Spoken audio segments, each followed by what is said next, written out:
Now Micah Miller trying to spring a pass ahead. Nobody in front of Jack Paling. Moves on with a blast and scores! Jack Paling with We aren't giving up on chances, and we just got to bottom line execute. Waits, passes in front. Great save, Pelosi, as she robs a Gopher in front of her. And that was number 8, Kippen Keller, on the grade A opportunity. For me as a coach, that's the kind of D you're always looking for, because they don't grow on trees for sure. And he's done a really good job being a captain of a really young team this year. It was a really cool thing to see for them to really appreciate what I've done on and off the ice. To the far half wall, Jack Paling trying to play it into the corner. Now Paling turns, squares his body to the slot, sends it up high toward Jack. A shot makes its way through, and they score! Right along the blue line, Nick Paling was in front of the net, and St. Cloud State's got a lead here in the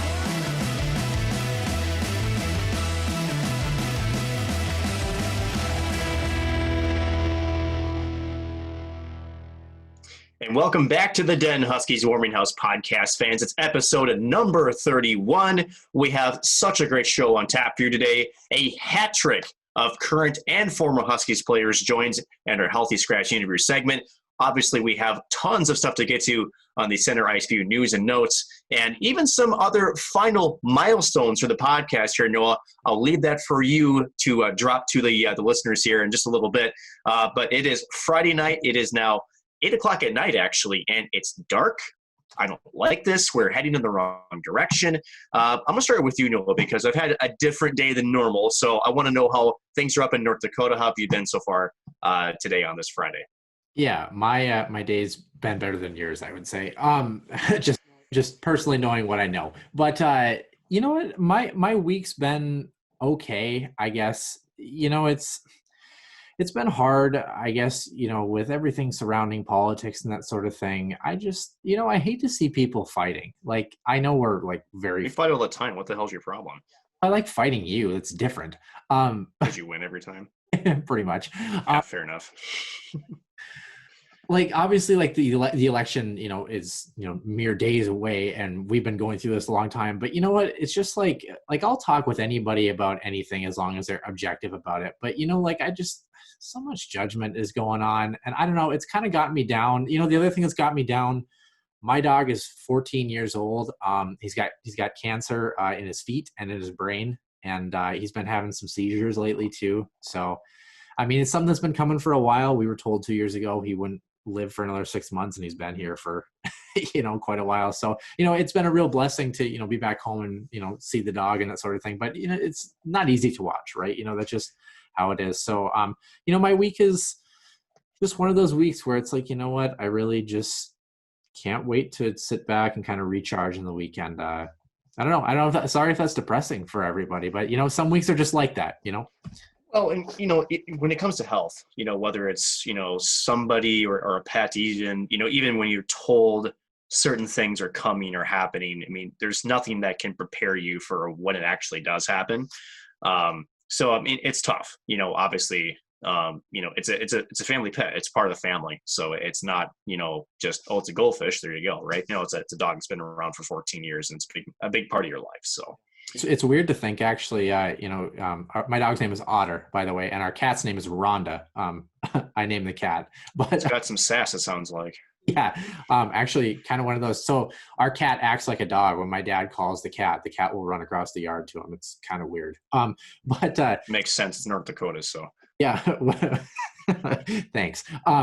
Yeah. So Otter, he's been pretty much there for 2/3 of my life. You know, like we got him when I was a fourth grader, which you were probably like in your second job by then. But I mean, third or fourth, but yeah, continue. Yeah. So, you know, it's just, you know, and like I'm not like, I mean, I'm sad, but I'm not like overly, you know, like it's not like he didn't get hit by a car suddenly, you know, like 2 years after we had him.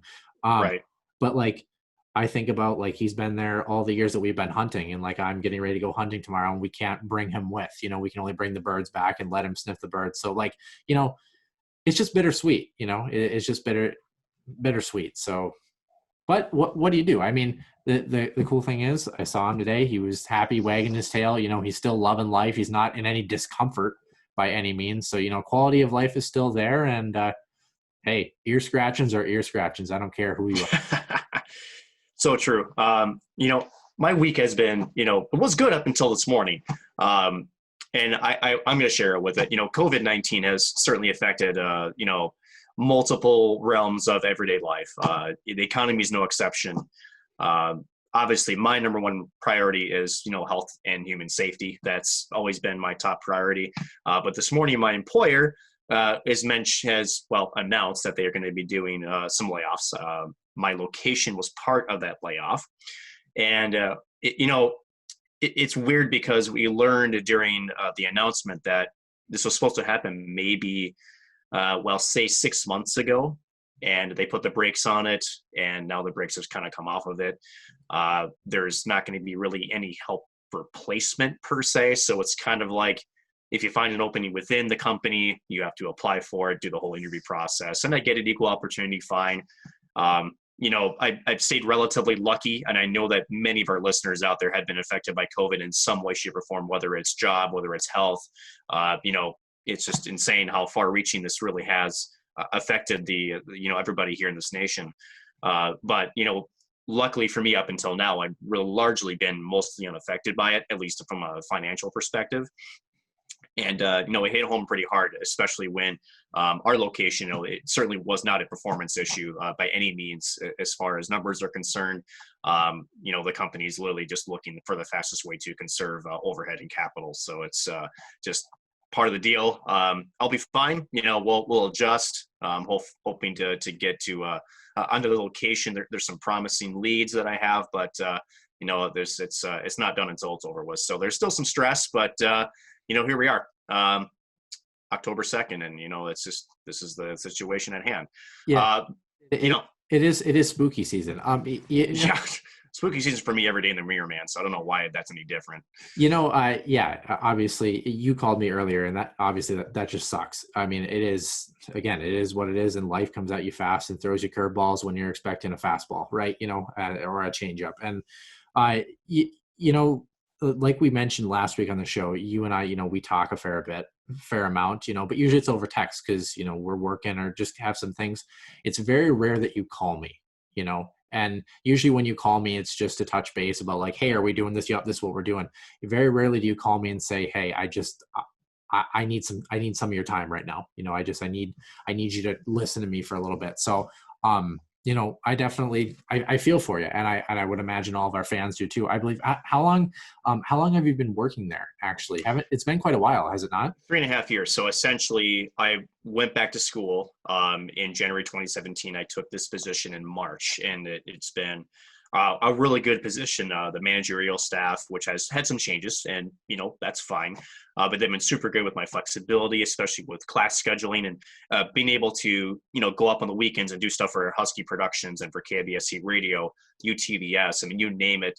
They're very supportive of my schooling, and it's been kind of my rock financially to be able to finish and be able to do what I'm doing, not only with you, but obviously the other opportunities with the university as well.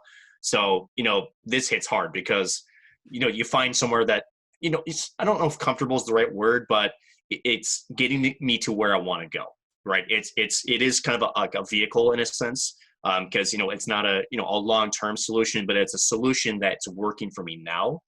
And it's sort of like, having the rug pulled underneath your feet, and you're looking straight down, and, we're not falling per se yet, but you're looking at it going, what do I do now? Because nothing at this point is guaranteed. Again, I have some leads. There's some other locations that I've helped out with, a couple different times that I know the management staff very well. So we have some works hopefully there. But again, I'm not going to sit here and, claim a victory until I sign somewhere and, get to another location permanently, at least for the next couple semesters while I finish up my degree. So, but again, you can't control anything. This is all just part of the, you could call it the shockwave from COVID-19, and just have to kind of adjust and move forward. Yeah, right now you're driving in your 1998 Buick LeSabre. I'm surprised you even know what the hell that is. Wasn't that like 2 years after like you were born or something like that, or what? It was. I was born in December of '96. So hey, but it's getting you where you need to go. And speaking, you mentioned thinking about crying victory. We get to finally cry victory, Nick, after about a month. I know. We've done it. Well, we didn't do it. You guys did it. The fans did it. Yeah, our fans did it for us. We didn't do anything. Man, we just cause headaches. But what we are going to be getting ready to do is, if you can see behind my left shoulder here, 6 of these Huskies Warming House t-shirts and 1 of these hats made by Unreal are going to be given away in a live-ish drawing next Wednesday that we're going to be finally giving away to 6 of our listeners that do follow us on the Twitter page. Our goal was 300 followers, and we got to 307 today. So just absolutely awesome. Like, we have the best fans in college hockey. Like, this is so amazing. I feel like our fans are like our own personal hype crew. I mean, it's absolutely amazing to see the support that we've had. For example, one of our fans, Tinner Heath, the Tin Man, we jokingly kind of asked him, because he collects jerseys and sweaters and threads and that sort of thing. We asked him if he had more jerseys than he did clothes. He has 298 uniforms. He had more jerseys than us followers for the longest time. What the heck is that? Yeah, it's unbelievable. If he had $1 for every jersey he had, he'd have $298. I mean, it's absolutely. And he spent 100 times more than that, I'm sure, on each jersey too. Wow, that's a lot of money invested in some sweaters. Yeah, that's absolutely. You want to talk about numbers, man? I mean, that's absolutely unbelievable. But to kind of give fans a perspective of what's going to be going on for our giveaway here. So, like we mentioned, our goal was 300 followers on Twitter. We're going to do our drawing on Wednesday. So if you know any friends or family who kind of quote unquote missed the deadline, but still kind of want to get in on the action, we're going to leave your candidacy for the drawing until 12 o'clock, at noon on Tuesday, next Tuesday. So if you're listening on Wednesday, you missed it, sorry. But if you're just tuning into the show early in the week, this upcoming Tuesday is when at noon is the last you can be eligible, because I have to put the names together and put them in a bucket or something like that to draw them. So just kind of a word to the wise there. And once again, thank you from us at the Huskies Warming House podcast. We do not get to, do what we're able to do without our wonderful fans, motivating us to do this work. So Nick, I don't know if you have anything to add, but it's just been awesome. No, it's been great. Obviously, the fans drive us. The passion for the game is the other part of that drive, at least for me. And again, it's unless someone is there to listen to us, which, I mean, for the most part, people in real life, they really don't. So this is great. This is where people actually listen to my voice, which is great. So this is awesome. We have the best fans out there. You guys are the ones that made us continue to do this. Again, I've said this a couple different times, but when we first kind of came back from the initial pandemic kind of, shock to the system, this really was just practice for us for, radio and TV. We had never, I don't think I would imagine we would get to this point, but happy to be here and happy to continue to share the news for Huskies hockey, the NHL, more to come. And can't wait to see where this takes us. No, it's been a wonderful ride. Yeah, absolutely incredible. But with that, let's get into some more apparel giveaways. Of course, our two-line fan trivia segment. And we had a winner and a question that involved our guest from last week and this current week. So let's get right to it. Two-line fan trivia is your chance to win. Follow the Huskies Warming House podcast on Twitter @WarmingHouseDen. A new question will be asked every week. Be the first to tweet us the correct answer. Winners will be mentioned on the show, as well as a chance for prizes and more. One question, one answer, one winner. It's two-line trivia.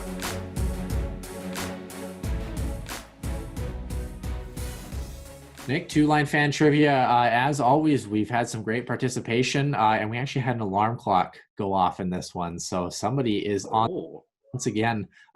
Today's guest, of course, which was last Saturday's guest, Jeff Pasholt, and former guest Dave Reichel were neck and neck for the career scoring title in the pre-Division I era at St. Cloud State University. However, one player came along in the mid-1980s that forever will hold the record for most career points in the pre-Division I era. Nick, who was that player? Any idea?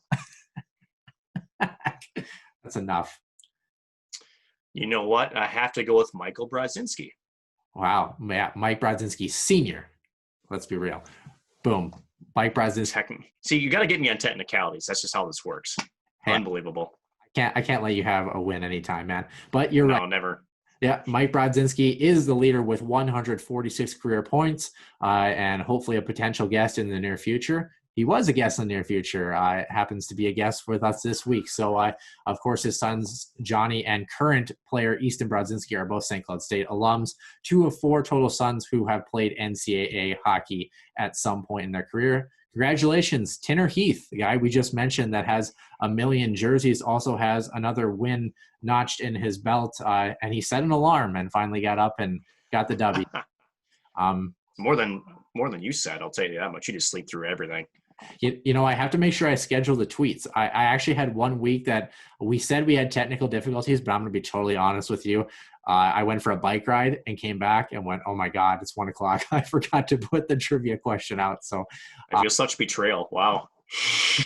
It's almost like I'm a college kid with a college mentality, right? Not good, not good. But Nick, we have a lot of things to get to. Speaking of college, a little bit of college hockey news with ties to St. Cloud State University. The Paling brothers will be in our CenterIceView News and Notes, some Stanley Cup Final type things, as well as some NHL news and notes in the Minnesota Wild. So stay tuned for that, as well as a pretty interesting tidbit about what it means to be a St. Cloud State Huskies hockey fan after our Healthy Scratch interview segment. So, Nick, let's jump right into it. Your CenterIceView News and Notes. CenterIceView News and Notes. CenterIceView provides you with the best coverage of St. Cloud State Huskies hockey, from game notes, recaps, photos, and more. Go to CenterIceView.com. Nick, CenterIceView News and Notes. Local news starting off in the St. Cloud State Granite City area, and really not local anymore as they're graduating seniors, but nonetheless, the Paling twins, Nick and Jack Paling, they're headed off to God's country up in the north, Ontario. The Ontario Reign have signed them. It's Ontario, California, bro. Really? Yes. You mean the great sunny shores of Ontario, California, a suburb of Los Angeles? Yes. I don't know where I was going with that. Hey, Nick, did you know that you did not pay attention in geography class, did you? You know what's sad? I was a 2-time GOB champion growing up. Isn't that bad? You must have not have had this question. Yeah, holy smokes. I don't know where I went to Ontario with that whole. Okay, anyway, guess what? Hey, they're going to get their payday. They're going to play professional hockey. Yes, Nick, they are. you have more information. Take it away. So Nick and Jack Paling both get to Ontario Reign, again, the minor league affiliate of the Los Angeles Kings. It feels like the Ontario LA King organization just is becoming like Huskies 2.0, it seems like. But they both Lakeville natives are actually joining another Lakeville native, Jack Sadek, who was also signed. He was a former Gopher player. And those three, again, signing AHL contracts, so not NHL contracts. But these guys are joining the Los Angeles Kings organization, and we're really happy to have the twins. And it almost seems fitting that they would be going together, right? I mean, they've really played their whole lives together. It's almost like the Sedin twins. You really don't, you can't really split the guys up. You could, but, it just seems fitting that these two stay together in the same organization. So we're really happy for Jack and Nick. I was really thinking they would get some type of opportunity, and this is the one that they signed with. So really happy with those two twins, and wish them best of luck down there in the American Hockey League. Yeah, they're not going to need their passports, I don't think, because they're going to California. At least not initially, there, Chief. So, goodness gracious. Anyway, wow, boy, do I feel dumb. You know what? You know where I don't feel dumb though, Nick? Stanley Cup Final predictions. Somebody said that the Tampa Bay Lightning were going to win in 5 games. The Tampa Bay Lightning did win the Stanley Cup Final, but you know what, Nick? They won it. Unfortunately, Tampa Bay had an opportunity in Game 5 in overtime to be the first team in NHL history to have 4 series clinching goals in the same playoffs in overtime. Couldn't get it. Hoping they was going to do it too. Yeah, but you know what? Honestly, I don't think they care any more or less because they got the job done. Game 6, a pretty, I don't know if I would say decisive win, but they just slowly and methodically wore down the Dallas Stars and found a way to finally exercise all those demons. Really excited, I think, for them. It would have been nice, I think, to see Dallas win too. And I think that we got to really commend the season that the Dallas Stars had. I mean, just a phenomenal run with all the turmoil and question marks that they had entering the season and throughout, the middle of the season as well. But, you talk about the Tampa Bay Lightning, you talk about a core that has been desperate to finally hoist hockey's greatest prize and, really deservedly so. I'm just all the trials they've gone through. And also a broadcasting crew that I believe is on its way out for the Tampa Bay Lightning that also gets to go out a champion. Nick, can you kind of fill us in on your thoughts in the Stanley Cup Final and the Tampa Bay Lightning with their second ever championship, their first since 2004? Well, first of all, you have to really give credit to Jim Nill and the Dallas Stars general manager, for putting together a roster. I mean, there was a lot of question marks when you bring in a guy like Corey Perry. How much does he have left in the tank? Joe Pavelski, who's been just a playoff horse ever since he's been with not Tampa Bay, San Jose, excuse me. It's Friday, so pardon my brain, and it's definitely on shutdown mode. But Dallas Stars really did kind of come out of nowhere. I don't think anybody really had them going to the Stanley Cup Final, and they really won it through goaltending. I mean, Anton Khudobin kind of almost caught them in the series. They won defensively. They were getting offense from their defense. And then finally it almost seemed like second round, then you had Tyler Seguin, Jamie Benn really starting to get going offensively. So this team was clicking in all cylinders. Unfortunately, ran into a team that was not only doing that, but they were out for revenge for last year. Tampa, to me, was a team that when Game 5, when they lost that in overtime, and mind you, Corey Perry had a couple of games where he scored 3 goals in Games 4 and then 1 in Game 5. So 3 goals total. You got the sense that Tampa saw what happened after Game 5, and really what Tampa was able to do every time during the Stanley Cup playoffs was respond, right? They knew that you cannot let the series go to Game 7, and it just seemed like Game 6, Dallas, ran out of gas. And number 2, Tampa was determined to not let this one slip away. You got that sense even throughout the entire, bubble pandemic with beating Columbus. You go defeat a tough Boston squad. They had to win in multiple different ways. I said this last week, but this team was truly tested on its way to the Cup Final. And Dallas, again, you take, a team that is sound defensively, can still score, and they gave Tampa some pretty good runs. It just wasn't enough to overcome how much offensive firepower Tampa had. Vasilevsky came up big when he had to. But for most of the Stanley Cup Final, Tampa was out shooting Dallas by almost double.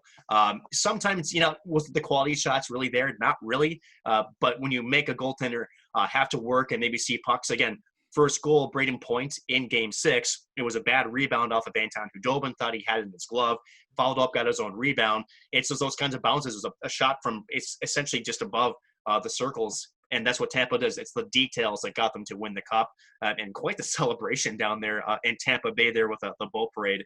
I know some NHL officials aren't quite so happy with the team, but deservedly so. But they do have some big question marks going into next season with the flat cap and so many players that need some pay raises. So we'll keep your eyes on that. But congrats to the Tampa Bay Lightning. Yeah, we're definitely not going to touch anything about that celebration. I think if you want to hear a piece kind of similar to what our opinions are on some of that, listen to the tail end of last episode to really understand what it would be like if they were St. Cloud State players. Anyway, Yes. I actually believe Tampa Bay is the first team in NHL history to win the Stanley Cup after being swept in the first round the previous year. I think they're the first team in NHL history to do that. And I'm also glad you mentioned a quick tidbit. The Dallas Stars do look to sign Anton Khudobin again. So, he was absolutely phenomenal and probably Lights out. Yeah, one of the few reasons, I shouldn't say few reasons, but the main reasons that the Stars were, on the money and able to push it to 6 games. He was, there was a real question mark, I think, with him leading the charge, and he turned that into an exclamation point really quick. So really. Yeah, and I have one more comment here, too. I interviewed Andrew Brunette back in 2013, and I was doing a piece for Wild.com on the 10-year anniversary of his goal. And if those who remember that game very well, Colorado was all over Minnesota, especially in that overtime. And I think they were outshot at 1.61 or like 6-0 in the first 3 or 4 minutes. I mean, Colorado did not want, again, Minnesota to have an opportunity. And Andrew Burnett said something that I think relates to how Dallas felt was Anton Khudobin provided them comfort. He provided them with a spark that said, yeah, we might be getting outshot, like I mentioned, maybe double to what we're shooting, but we know he's going to stop the puck.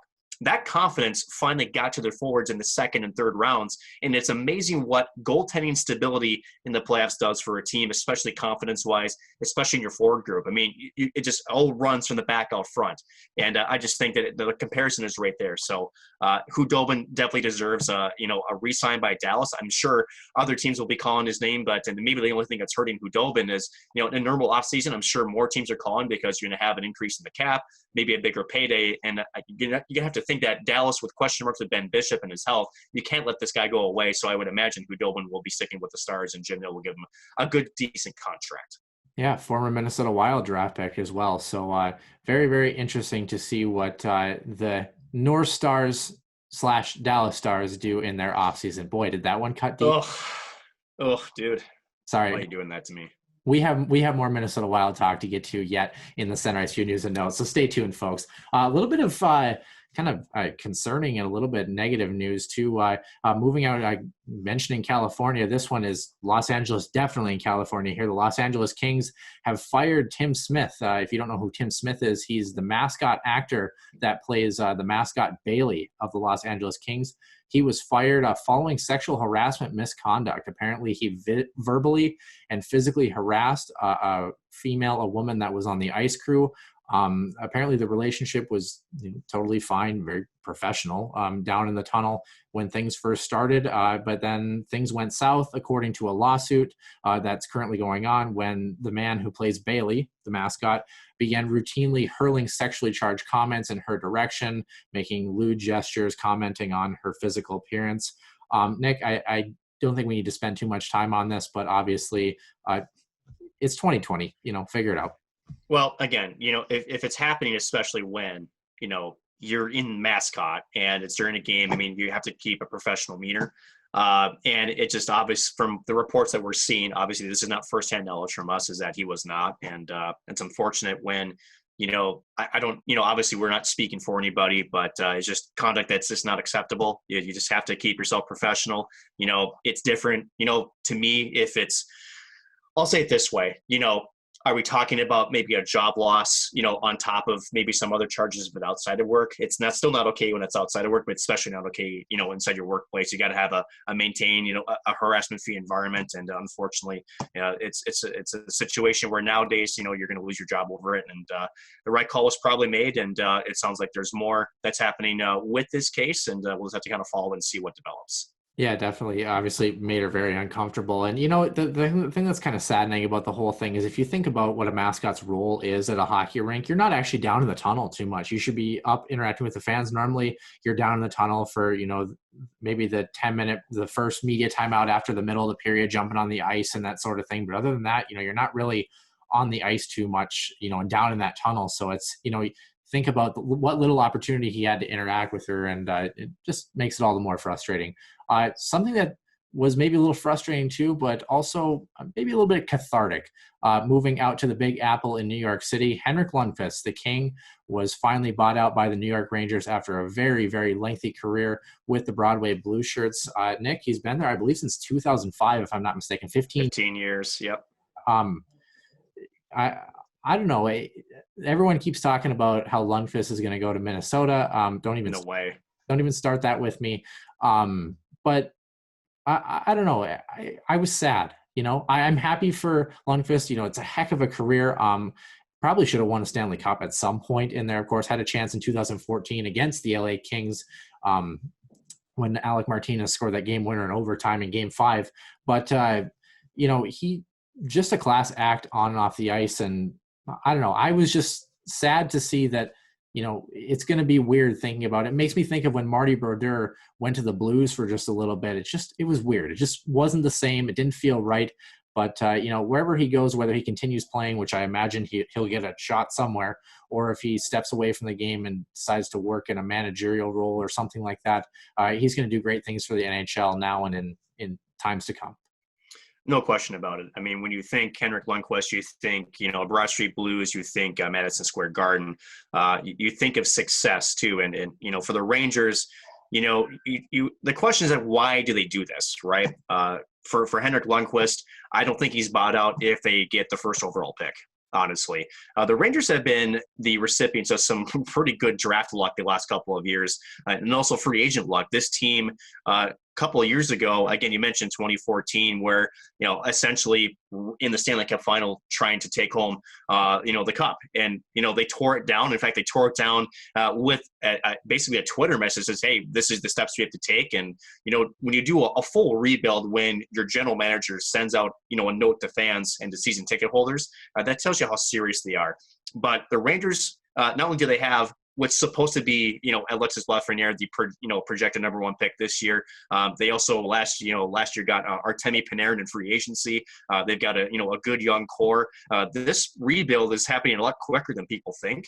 And unfortunately for the Rangers, they have good goaltending depth. Alex Georgiev is going to probably come in and take the reins, at least initially. And unfortunately, it's just one of those deals where he's a household name in New York, but it was probably time for him to go. I do agree with you. I think he gets another shot with some team.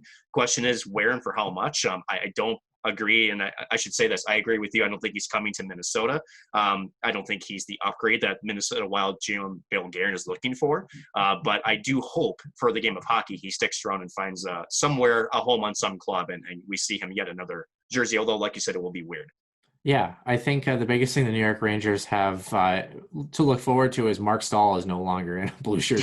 Oh, jeez. Sorry, not sorry. Holy smokes. It's been a really rough ride for the Stahl brothers, I'd say, in the past week and a half. But let's move into Minnesota Wild talk, Nick. A little bit of interesting news, some former Duluth Bulldog news that might be close to finally finishing up as far as transactions are concerned. And then maybe kind of some thoughts here. Nick, I'm going to let you kind of take the reins on this segment a little bit and sure. Kind of walk us through our Minnesota Wild coaches corner thing. You could say that. Well, speaking of coaches, I should say the Iowa Wild hired former NHL goaltender Richard Bachman to replace Friedrich Shabbat, who's now brought to the big club. So that's their new goaltending coach there down in Iowa. So Richard Bachman spending some time most famously with the Dallas Stars, kind of an in and out, kind of a journeyman, but now a AHL coach. So good for the Iowa Wild. Still don't have a set date for that league to start, but either way, the Iowa Wild organization has those shoes filled. So congratulations to Richard Bachman.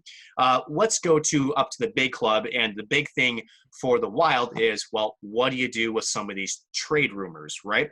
I want to first start with Matt Dumba has cooled, first of all, and I think that's fair because right now Alex Pietrangelo is still on the market. I think that until he signs somewhere, whether it's with St. Louis or another team, I think the trade talk with Matt Dumba has cooled because we want to see what his price is going to be. So that makes sense to me. I'm not too worried about that.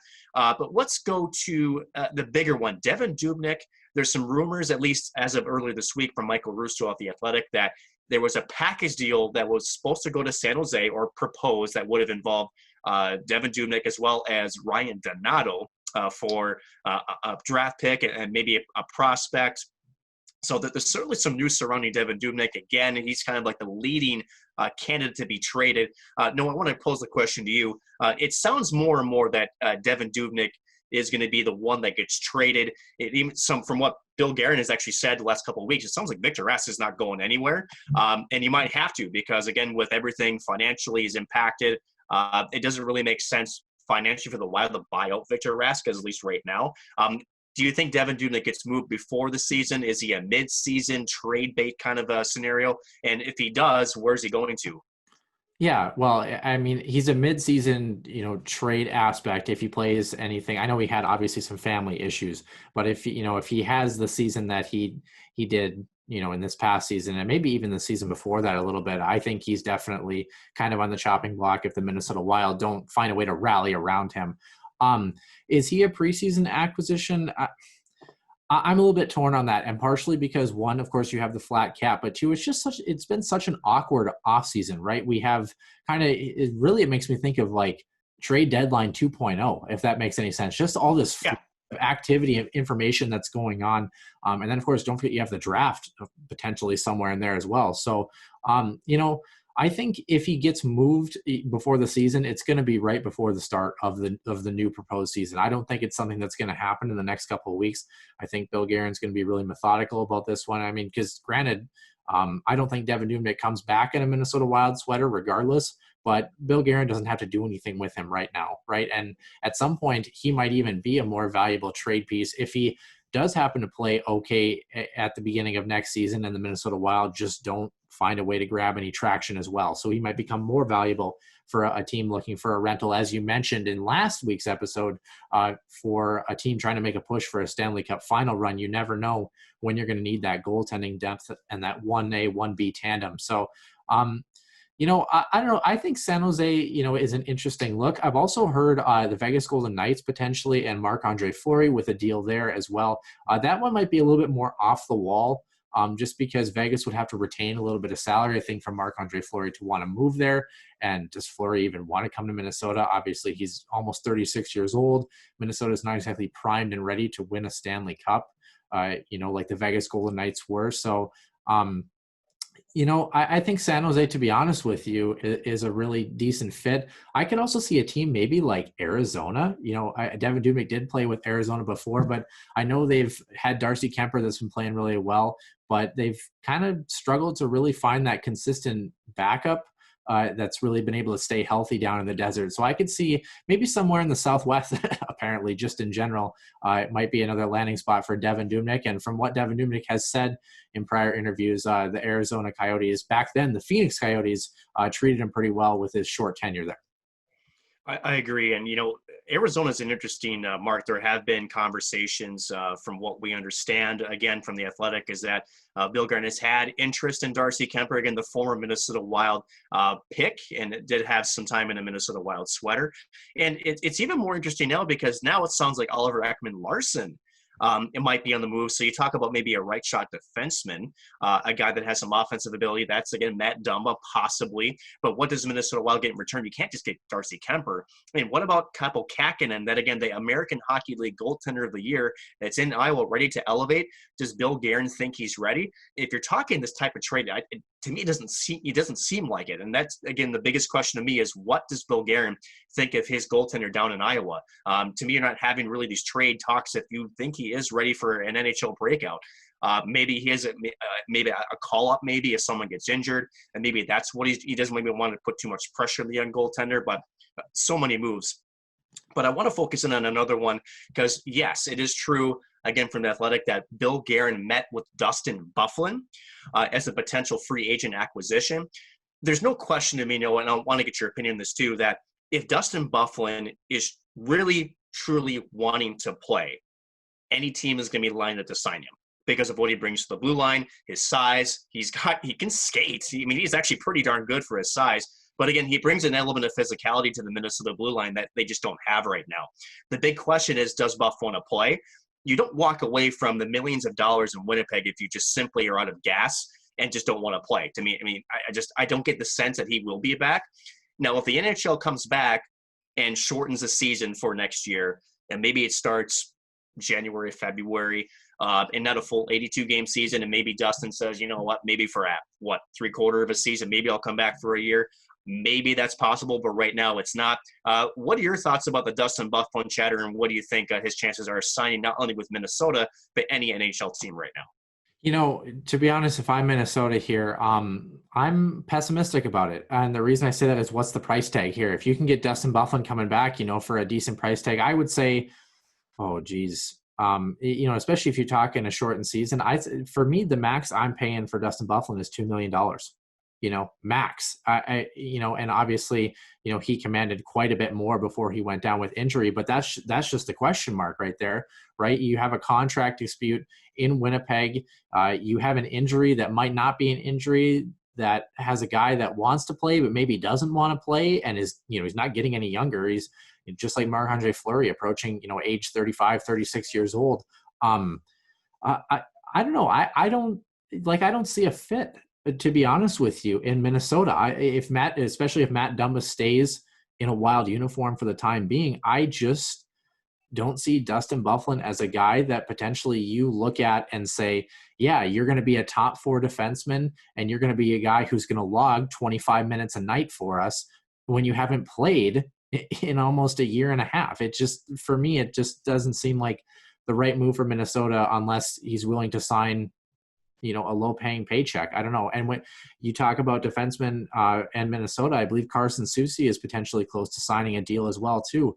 So, where does Dustin Byfuglien, not that he's not a good hockey player, but, a guy that's missed that much time, a guy that's getting older, I don't see him as higher than a 5th defenseman unless Matt Dumba leaves. And then even then, he's jockeying for that second pairing or first guy on the third pairing positioning if he stays healthy.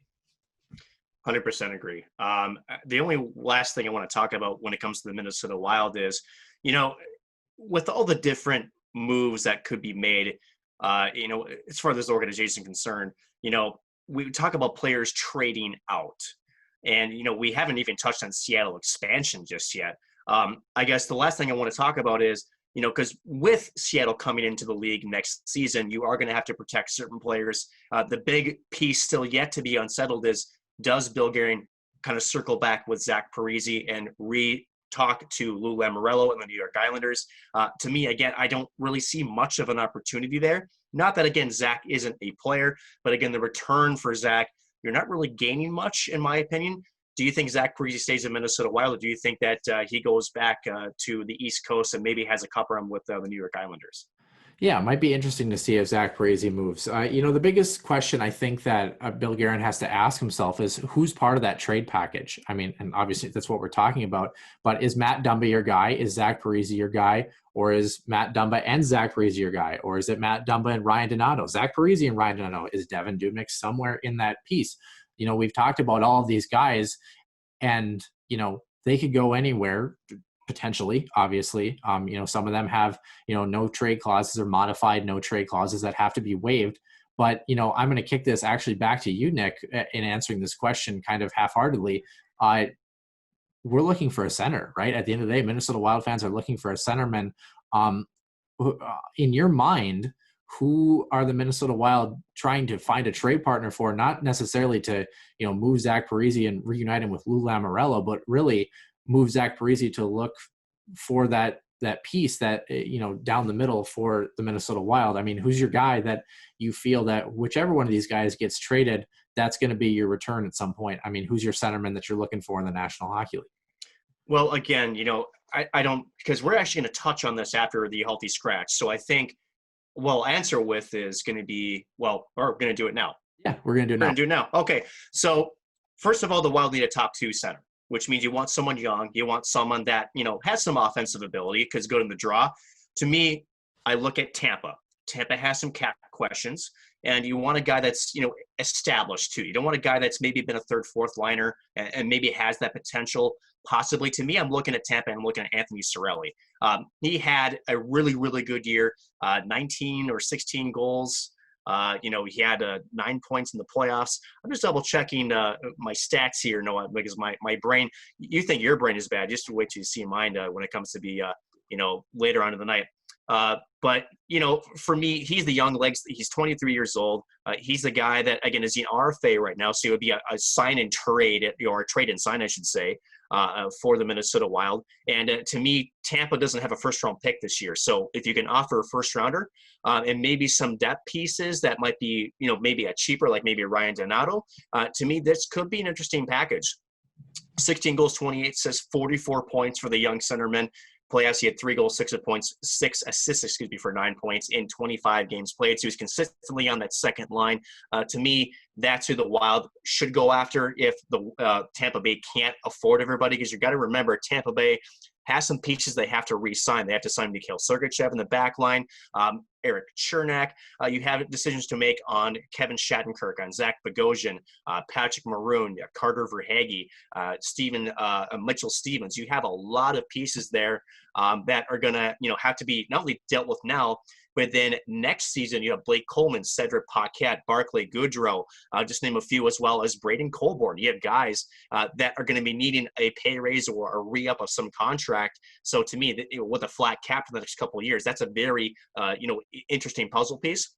And to me, you can kind of help Tampa out by, getting rid of one of their centermen, getting back here, and he's a guy that I think would make an immediate impact for the Minnesota Wild. What about you? I know you have someone similar, maybe in terms of geography, not up in Canada. Again, Ontario's down here. Just kidding. But who do you have for the Minnesota Wild to draft for in terms of a center, whether it's a number 1 or number 2 center here, Mr. Noah Grant? So I thought about Tampa Bay and the Eastern Conference because obviously it makes the most sense for the Minnesota Wild in terms of trade partners and, not trading within either division or certainly conference. But I'm going to be a little bit risky here. I'm going to move into the Western Conference a little bit in a foe that potentially is going to be in the Central Conference in the near future, and that's the Arizona Coyotes. And a guy that I'm looking for right now, currently at age 24 right now is Christian Dvorak, is a guy that for me, honestly, I think would be a really interesting acquisition for the Minnesota Wild. Maybe not as a first line center, but potentially a second line center.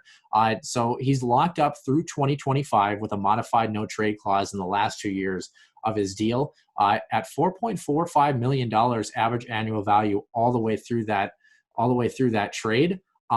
But Nick, you mentioned obviously Cirelli's stats. Well, let's go Christian Dvorak. Last season, 70 games played, 18 goals, 20 assists, 38 points. I mean, fairly similar to the prospect that you just mentioned right there.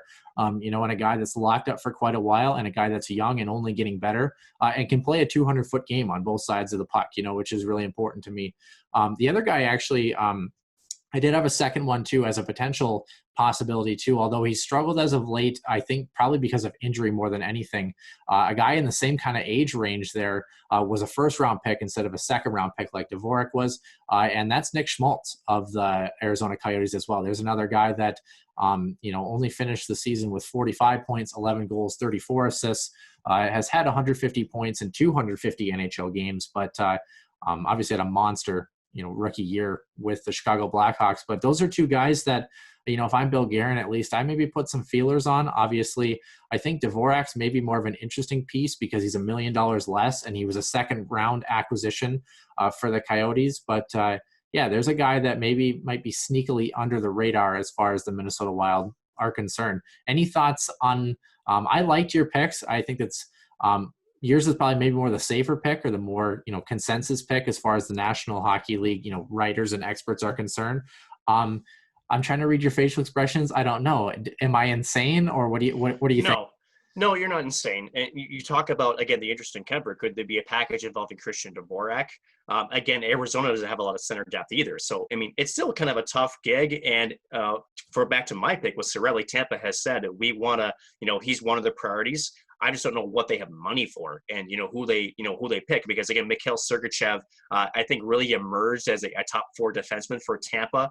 Their defensive core, pretty much all but Victor Hedman and Ryan McDonough are within either other UFAs or RFAs right now, or have 1 year left in their deal. So their defensive core is about to have a huge changeover.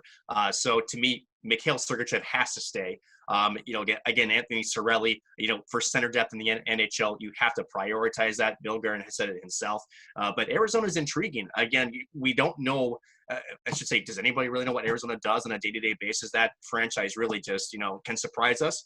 But you never know. You can never, as a GM, you have to kick tires, whether you think it's believable or not. You just never know.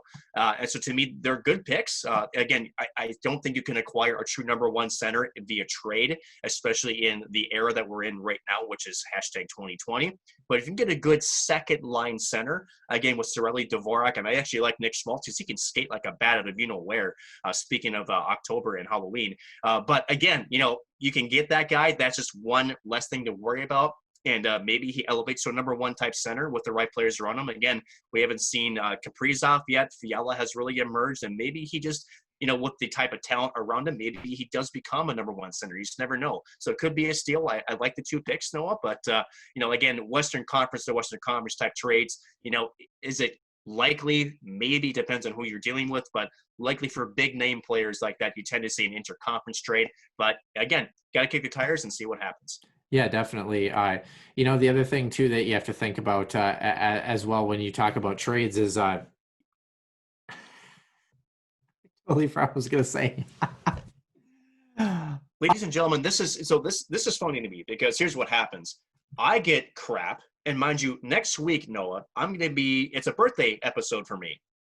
And I'm going to be turning 34 years old, and yet my brain somehow functions better than you, and I've got 10 years on you. So, ladies and gentlemen, this guy gives me crap, and yet here I am keeping my crap together. Yes, please put your head down and let people look at this hat.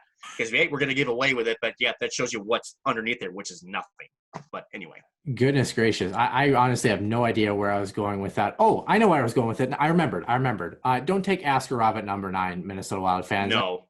Another potential for you to honestly grab your number 1 true center is that number 9 pick in the upcoming draft as well. I mean, that's, if, like you mentioned, if you can supplement that with a number 2 centerman that, maybe can push a young guy as he develops and, maybe grow in his own right, that's just, it's good news for the Minnesota Wild. But I really liked Bill Guerin's tenure so far as a Minnesota Wild GM, and I think he's got a lot of good things coming through in the pipeline. But Nick, we've been kind of rambling on for a while, so let's get through to what we have going on in the pipeline here.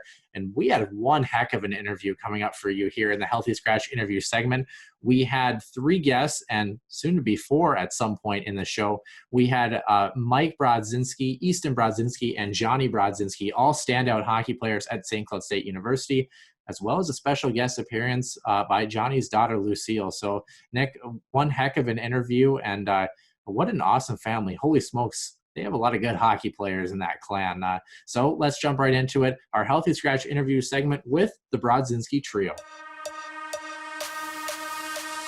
With a new guest joining every week, it's a lineup chock full of players, coaches, fans, and more. This week's special guest is the Healthy Scratch.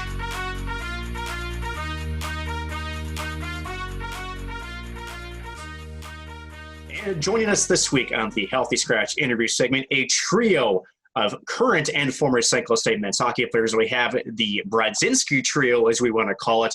Easton, Mike, and Jonny, welcome to the show. Thanks for joining us. It's almost October. I can't believe it. Normally we'd be talking about the start of a St. Cloud State season.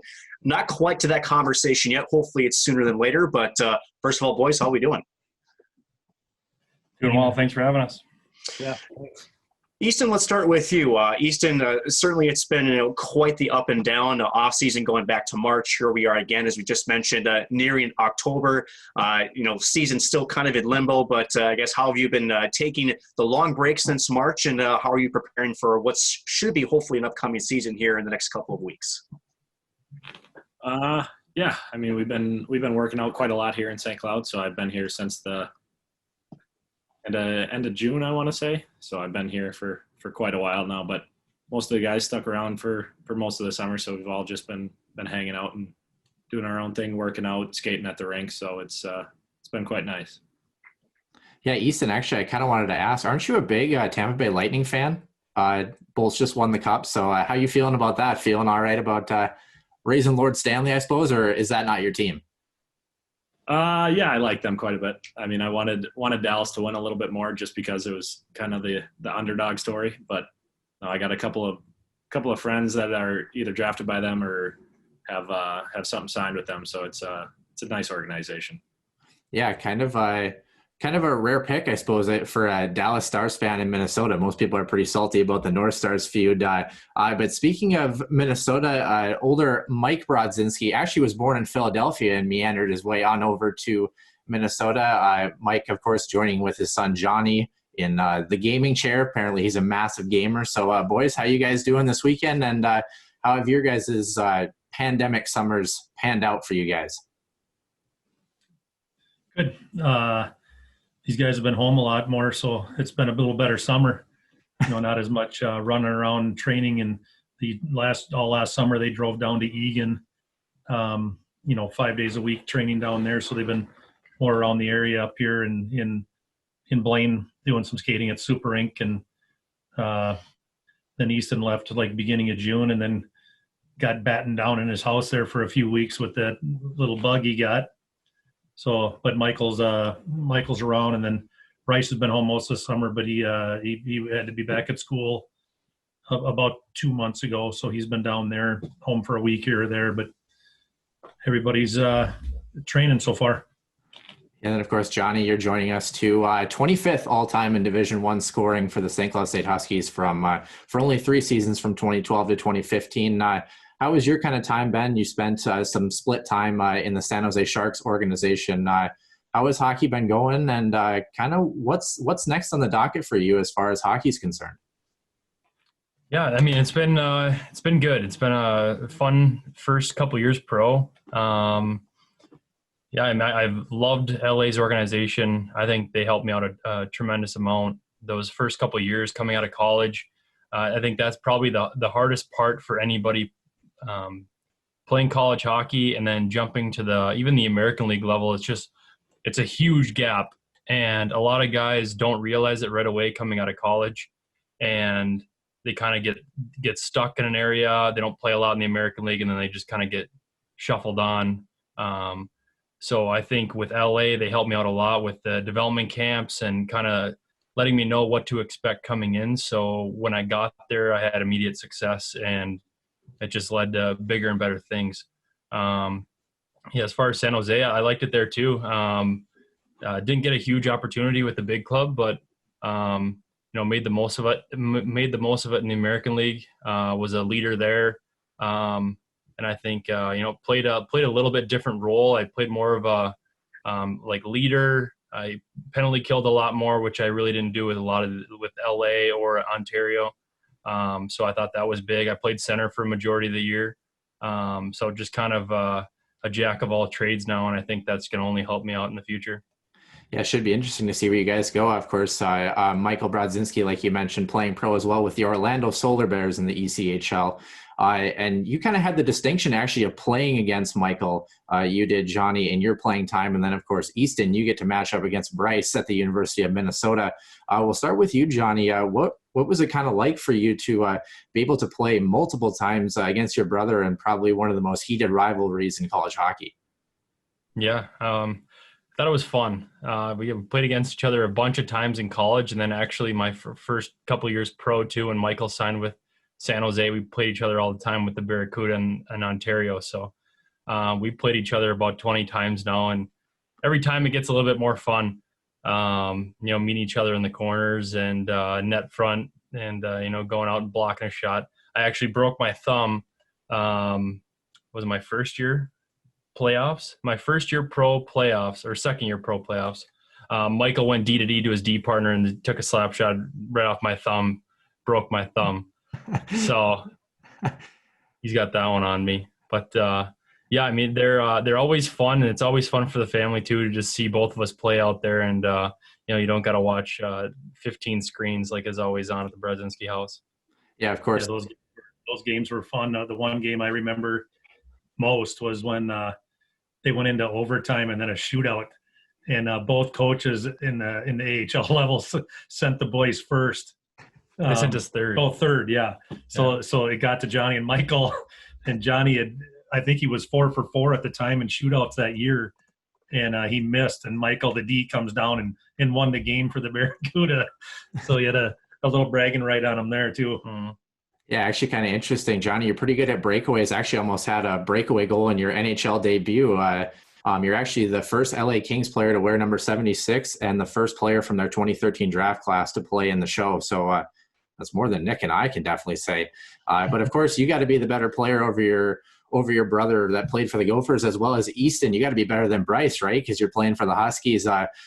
Matching up, of course, against them in the tournament between the Gophers and St. Cloud last year. You jump into your senior season, hopefully getting to have a season. What would it mean for you to be able to play against Bryce one more time in a Huskies uniform?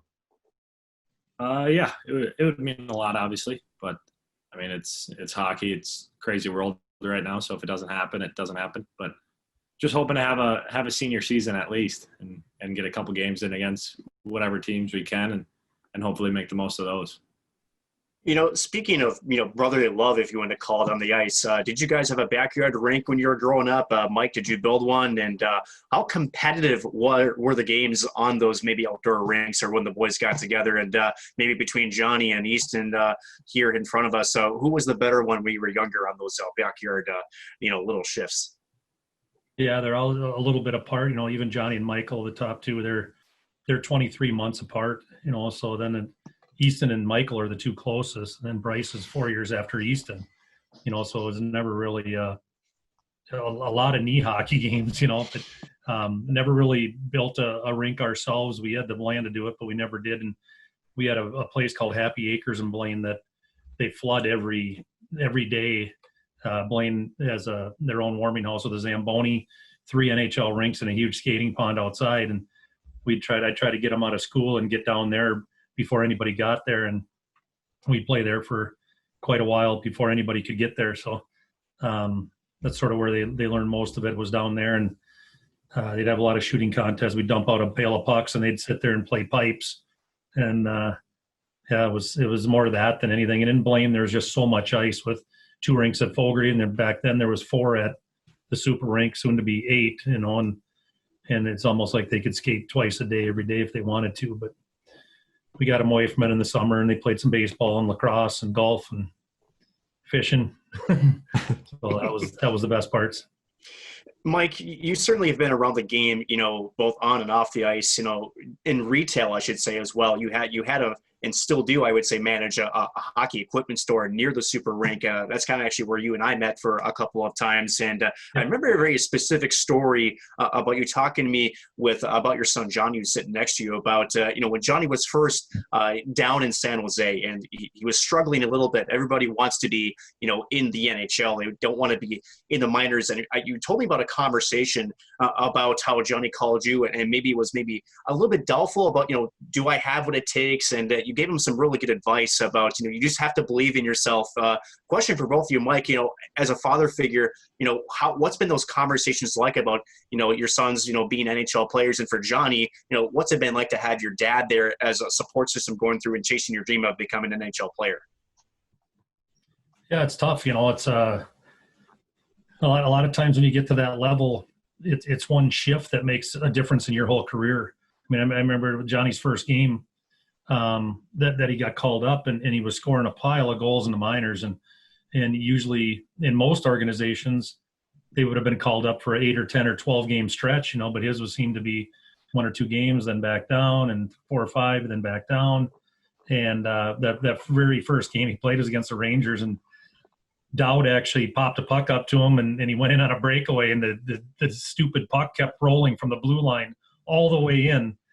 And when he went to shoot it, it went high, and it went off the goalie's, I think it was like his arm, forearm or something. Yeah, Lundqvist sort of blockered it up, and I was in the crowd like, oh, no, God, how can that happen? The puck, it rolled all the way in. But even right there, you score there, maybe you're in 10, 15 more games, But it's just a game of inches when you get up there, and there's just a lot of good players, and you got to go every shift, and that's a tough part, like guys like Nick Dowd, and look at the career he's sort of made.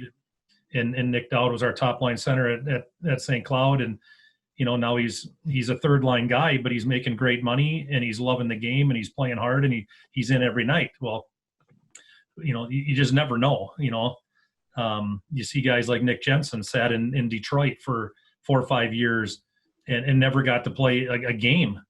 And next thing you know, he gets in, and then he's on the Stanley Cup champ the next year, so it's like, you just got to believe in yourself, first of all. If you don't believe in yourself, this game will eat you alive. You just got to keep going and do what you can do every single shift. And then Jonny, what was it like to be able to have somebody who knew the game kind of in and out, to be able to kind of, feed yourself back off and forth? What was some of those phone calls like? Yeah, it was nice because, there's a lot of times when, you're not playing, or I remember my first couple of years with LA, I probably played maybe half of the games in a normal season over 2 years. I probably played like 40 games in 2 years. So, there's so many times where you're just like, just send me down, just get me down so I can play again, or just something, because it gets pretty frustrating. But then again, you're playing in the NHL, and you're there, and you're at the top level. So there's a certain point where you just have to enjoy it and kind of take it what it is. But at the same time, like he said, with believing in yourself, if you don't do that, nobody else does there. So, you have some coaches that believe in you. But the fans, everybody, they want to believe in you, but you have to have it inside you. Otherwise it's not going to happen. You just got to, believe in your abilities and what you can do. And for me, a lot of times it was my shot. And if I got 4, 5, 6 shots a game, that was when I was playing my best hockey. So going into each game, focusing on small things like that, not just going out and saying, I want to play good tonight. Setting a goal for yourself, and just doing the little things correctly, that can just totally switch your mindset, just for that game and for a couple games in advance too, to where you're gonna play a lot better because you're doing these little things right, and then it just opens up everything else for you. Definitely. I tell them, don't try to get 3 or 4 shots a night. Try to get a shot a shift. Don't set a goal for yourself that's pretty easily attainable. Try to get a shot every shift. I always tell myself, when I was younger, if I don't get a shot a shift, I didn't do anything that shift, And there's times where I've seen Jonny, there was games that was funny in the AHL where he'd have 9 or 10 shots, and then the team had 21. And it was multiple nights where it was like that. So I was happy to see that. Yeah, speaking of a guy that's a good shooter, a guy on our left, and of course fans left on the picture screen, Easton, team leader in points last year, career-wise, 42 goals, 17 power play goals, which accounts for 40% of his points. Kind of a cool little statistic there. But one thing that maybe a lot of people don't know about you, Easton, is you have a pink moped from what we apparently hear from a couple of... That was mine. That was Jonny before. Johnny got it there first. Yes, I mean, how did that come about? And of course, our sources within the team also wanted us to ask about your third roommate in the dorms and kind of how you get along with your third roommate at St. Cloud State. Yeah, the moped I got right now is a bright pink moped. Got the number 26 that my dad put on the front of it. So I fly around on that thing. But no, before it was mine, it was Jonny's, and he walked out of class one day, and I guess a bunch of his teammates lifted it up and put it right in the middle of a tree. Because everybody on my team knew it was mine. So every day I got to class, I'd park it, and every day I got out of class, it'd be in a totally different location on campus somewhere. Oh my goodness! Yeah, my mom, their grandma bought them for him when Michael was going to Minnesota, and they, it's not as needed as in St. Cloud, but in Minnesota, if you don't have one, I mean, you're walking 45 minutes to a class and across the river, back across the river, and yeah, it was sort of funny when she said, "Well, one of them's pink," and I said, "I don't care. They're $500. I didn't want to spend the $2,000 to get one." And I said, "And the good thing is nobody's going to steal it." So that was pretty funny. That's awesome, Easton. And then, apparently, is there this third roommate in the dorms that you have to keep in check, or what's the down low on that one? Yeah. So me and Luke were roommates freshman year. So we were living in there the first half of the year, and one of our family friends, his name is Timmy. He used to go here at St. Cloud. Steve, my dad's brother, my uncle, is dating his mom. So we were family friends that way. And he one day decided to move in with us. So we had a new roommate from, I think it was December all the way until the end of the school year. So we had 3 people living in our dorm room for about 6 months or 7 months, I want to say. That's awesome. He's like a little raccoon. He never left. It was a good time though. He's a good guy. He kept the place clean for us, that's for sure. Yeah, I definitely wouldn't want to mess with the Brodzinskis. All 3 of you, I believe, are pretty avid hunters. Duck hunter season opener just happened on Saturday. Between the 3 of you and I suppose the rest of the family, Mike, we'll start with you. Which one of you is the best at bagging some birds and hitting your limit? Well, they're all pretty good. Easton goes a little more than the other 2 because they've never. Jonny and Michael for sure haven't been around in the last 4 or 5 years because they always had to go to California, like right at beginning of September. But Easton's been out. He's been whacking a lot of that stuff. But I didn't go last weekend. I didn't go because there was already 7 of them going, and there was no way I was putting myself in that kind of a firearm line of fire. And but they did really well. They shot 17 or 18 of them on Saturday, and got a few more on Sunday. I'm going to probably go out hopefully this weekend a little bit. But yeah, they're all. When I remember when they were really little, I used to take them by myself, bow hunting and duck hunting, and yeah, we got a lot of pictures of when they were smaller, holding up geese and ducks and that. So I'm just glad they like it because it's another way to just get away from the game and get away from normal everyday life and get out in the woods. It's an awesome place to be. Yeah, Jonny, are you when you come back home, is hunting kind of something that you try to do a little bit, or what's kind of your hobby, especially in the off season when you're trying to kill time, besides probably working out and eating about 1 million pounds of carbs to stay absolutely yoked, right? Yeah, I golf all the time, so besides this summer, because me and my wife just had our first daughter in February, so. Since then, it's kind of been I haven't golfed as much as I want to, but it's kind of nice having her here. But we had her the week or 2 weeks before COVID hit, like for real. So I had one trip out to San Diego. I was in San Jose. The next weekend, we had another trip planned to go to Tucson.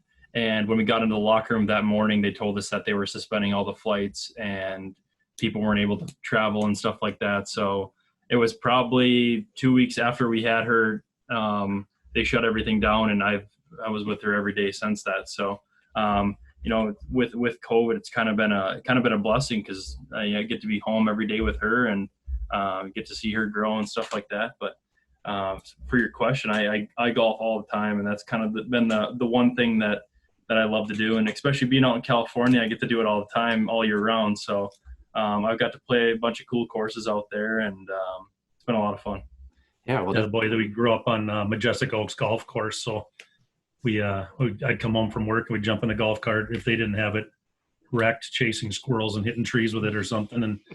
And we'd go poach 4 or 5 holes a night, and it was funny because they'd always go, "Ranger," and they would just take off running and hide in the weeds and stuff. And they got kicked off there quite a bit too, but it was fun growing up there because they got to, learn how to play golf there too. Yeah. Congratulations, Jonny, by the way, on the new endeavors of parenthood. And Easton, kind of a similar story, talking about that timing with COVID. Of course, you guys were up in Western Michigan getting ready for a pretty big weekend series in the NCHC playoffs. Can you kind of take us through what it was like going through that practice and kind of figuring out all the events that occurred within the next 48 hours? Yeah, we just got done with our morning skate there. I mean, we were all pretty excited about the weekend. We were feeling good about where we were as a team. I mean, I think the second half of the year last year was kind of our run that we were having. We were putting together some pretty good games against some pretty good opponents, actually. So we were all feeling pretty good. And after we got into the locker room, we all looked at our phones and sort of figured out what was going on. And then our coach came in and told us the bad news and packed everything up and just left. We took a bus back home. So it was an 11-hour bus ride. I mean, I don't think it really hit any of us for another 4 or 5 weeks after. It just didn't seem like anything happened. Easton, being a senior, you look forward to, I should say, you definitely look forward to, playing your final season and making a mark. And you certainly had quite the accomplished career as a forward here with St. Cloud State. But has there ever been a thought that you may not get to play the senior season? And if that's so, what are some of the emotions that, maybe you've processed in the, possibility that you may not take to the ice one more time as a college hockey player? I mean, I've never really given that too much thought. I mean, the league's putting together a lot of things right now that are sort of behind the scenes that not too many people know about, that is hopefully going to generate our season to happen this year. So hopefully things get together and things work smoothly and we'll have a season. I kind of wanted to backtrack a little bit. We're going to backtrack to good old 1985. We have yet to touch on Mike Brodzinski's wonderful time at St. Cloud State. Of course, he's the all-time pre-Division I leading scorer in franchise history and the 8th all-time scorer in Huskies hockey history. 146 points in 3 years. A cup of coffee in the IHL with Peoria, had 4 points there. Played for Herb Brooks and Bob Motzko as a 2-time first-team All-American. And brother Steve played from 1984 to 87.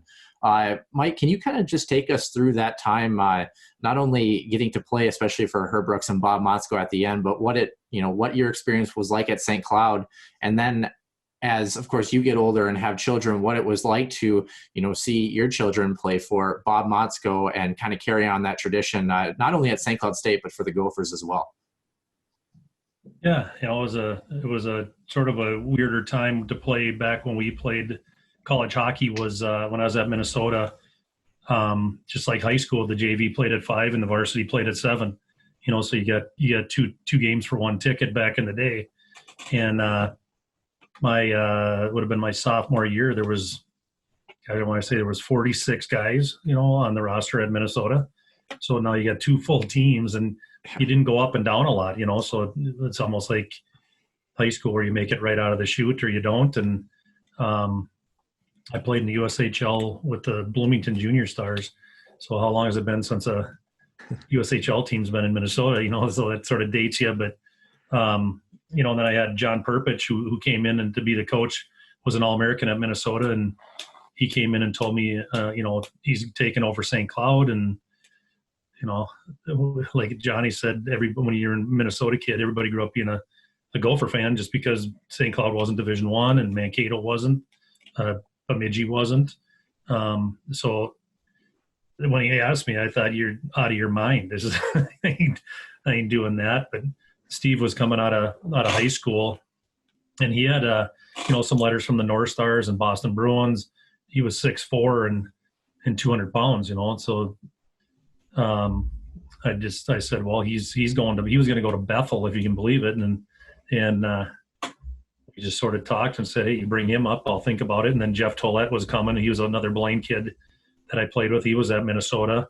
And then Paul Miller, who's probably one of my better buddies from my time at Minnesota and St. Cloud, probably a couple of the only two that played at both schools, and he's living out in California, and he would stop in and watch Johnny every now and then. But it was just it was one of those decisions that I made, and I'm glad I made it, because it was sort of the starting of what's happened so far. And it got if you think about it, Herbie created those other schools, and they said it would take 4 or 5 years, and he did it in 1 year. So after that year he was there, they went Division I that next year, and it was one of those things that gave a lot of kids more opportunity, not just mine, with all the other Division I schools going and all the opportunities for them. I always hate seeing Minnesota kids go to North Dakota or Michigan or Michigan State or even Penn State. I'm from Philadelphia, but when all the boys teams are out, I like watching Penn State. And Johnny had a bunch of other opportunities to go to Maine and a couple other schools. Michael had 18 or 19 offers. And Bryce, he had a lot. And Easton, it was about halfway through his senior year, and all of a sudden he was scoring goals like crazy in high school, and then he had some opportunities also. And Bob was, if you guys remember this story, Bob was at Minnesota and got cut twice.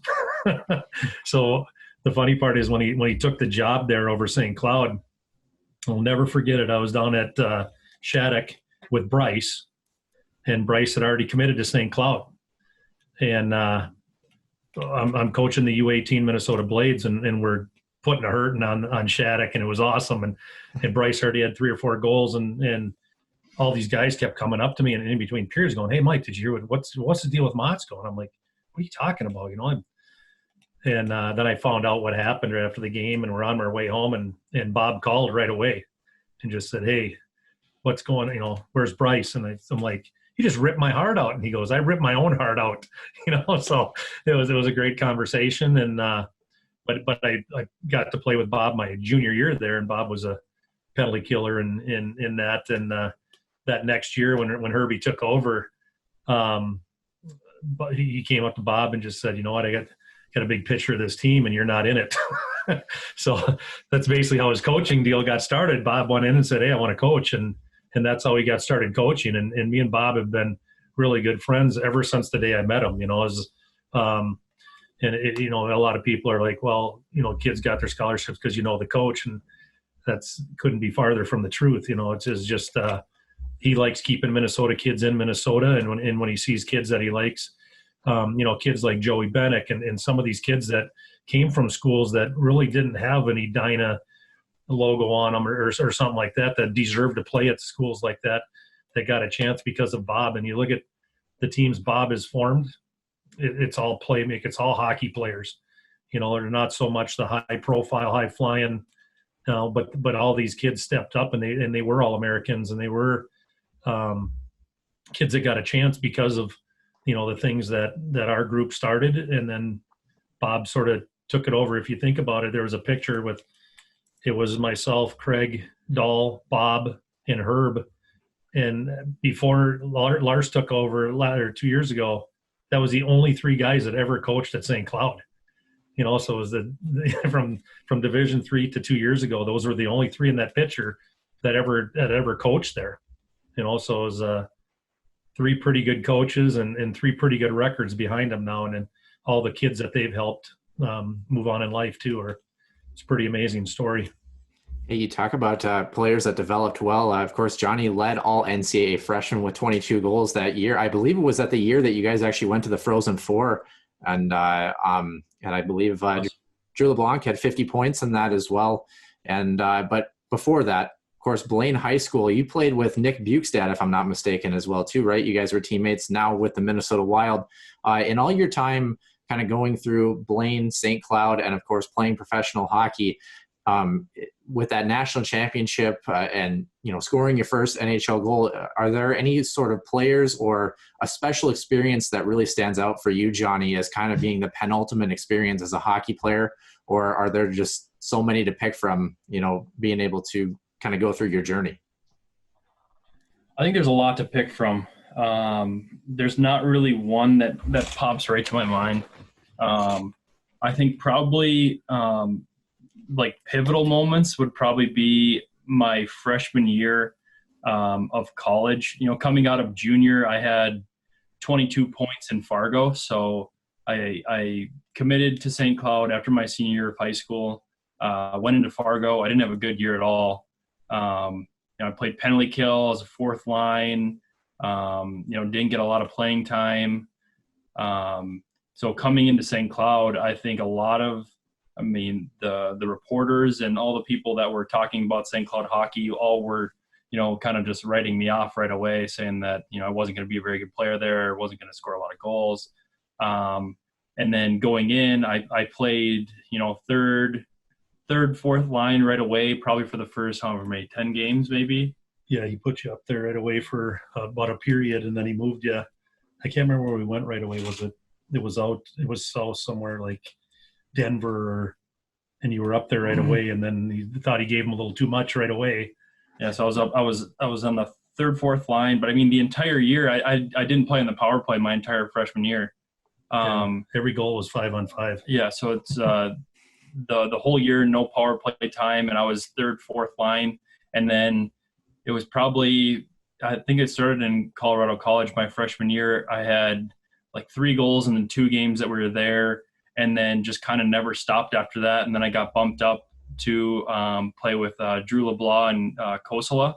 And I think that was probably the only time in my career that Bob didn't switch a line. Like that was the only time. Period to period. It's usually like every period the lines are just getting jumbled up, and he doesn't like what's going on. So this guy's going here, this guy's going here. But I think the last 2/3 of that year, our line stayed the same, and I think that was probably the most fun I've had playing hockey, was playing with those two. And they're just so talented, and the playmaking ability, especially for a shooter like myself, it was so much fun. Just getting open all the time, and they're gonna want to pass. I've never met 2 guys that don't want to shoot as much as those guys. So. Just having that ability to get open and knowing that I'm going to get the puck beforehand, it helps so much, knowing that it's coming your way, not just thinking it might, and then all of a sudden you're surprised it's on your tape. You know it's coming, so you're always ready for it. But I think that moment right there, when we had 3 or 4 games together, and we had, I think, like 10 points in 4 games together as a line. And then he liked what he saw, and then me and Kale got the confidence right away with Drew, and just rode his coattail pretty much the whole year. And we both had a great freshman year. And I think that's what led to our success at St. Cloud. Yeah, I remember a story Mott's told me, and this is funny. And I got a million Mott stories, but this is one of the funnier ones. Drew LeBlanc, before they were leaving for CC, he went into the coach's room and said, "Coach, come on, it's my senior year, and you're sticking me with 2 freshmen." And Mott's good. He tells me this story a lot, and he said, I just looked at him and said, "Drew, do you trust me? Do you trust me as your coach?" And he goes, "Well, yeah, of course I do, coach." And he goes, "Then trust me on this. Just play how you play." And he said, "You're going to have the best year of your life." And he wins the Hobie Baker. It's like you can't make it up, but Bob, that the best part about Bob is you can throw all these players in a basket and he puts them in the right spot. He doesn't just say, okay, here's my 3 best players. Here's my next 3 best. I'm just going to win with that. He doesn't do that. He runs 4 lines. They play.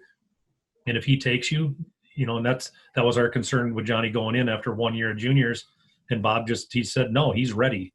He just said he didn't get the right opportunity, and he's going to get it here.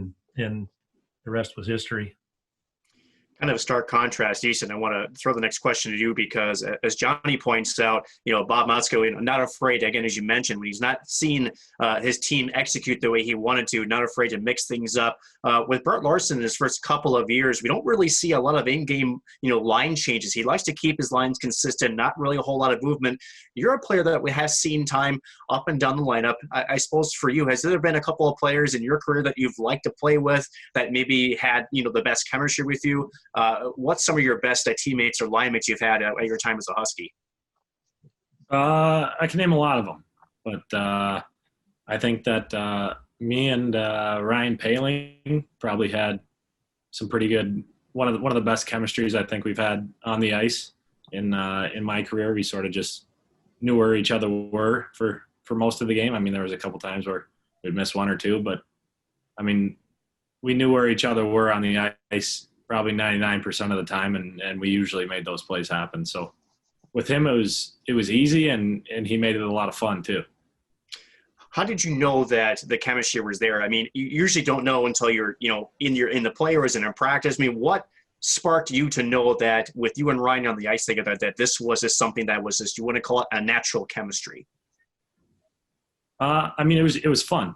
Like, the game became fun. The game became, I wouldn't say easy. I mean, it's a hard game to play. It's a hard game to do, but it came easy with him. It was more just making the simple play and making him fast, making him slow. I mean, it just depended on the situation, but he made it easy and he made it fun. So that was probably one of the best years I've had.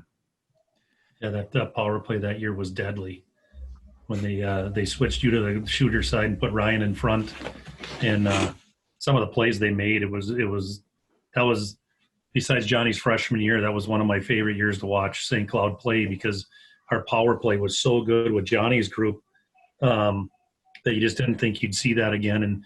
And then you had a bunch of these little buzzers come in, and they were even sometimes I thought this team's even better if you can think that. But that was one of my funnest years to watch St. Cloud.